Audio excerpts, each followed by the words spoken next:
kuweka kando uchunganishi. Hakuna bughudha mbele ya adui, lakini ni lazima kupambana na hao maadui hadi mwisho.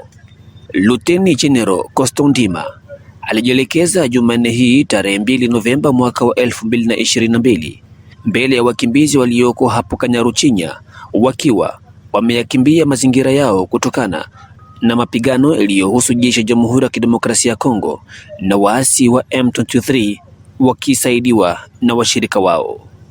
Gavana wa kijeshi alisema hayo pindi ambapo alipokwenda kutoa msaada wake wa dharura kwa watoto, na alijaribu kuwapelekea masanduku ya biskuti pamoja na juisi ili kuondolea adha ya watu hao wabaya. Gavana alisifu uzalendo na utaifa ulioonyeshwa na wakimbizi hao, ambapo wanabaki nyuma na kusapoti jeshi ya FARDC. Msaada huu ulikadhibiwa kiishara kwa mkuu kiongozi wa bloko kwa ajili ya usambazaji. Makiko Jean Paul, mmoja wa wakuu wa bloki hiyo, alishukuru viongozi kwa kuwajia na msaada huo na pia kwa ajili ya kuwaonea huruma. Tunapiga aksanti, Mungu awabariki, lakini kujina ya wakimbizi wote tunalomba guvernema ifanye jinsi inaweza,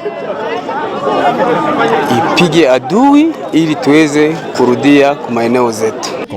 Coston Ndima alitangaza ujio wa karibu wa serikali kuu ya Kinshasa ili kwa ajili ya kuwasaidia wale wakimbizi wote ambao wanaoishi katika vibanda, na utafahamu ya kuwa idadi ya wakimbizi hao kwa sasa inakadiriwa kuwa zaidi ya 14,000 na wengine hadi sasa wanazidi kuwasili.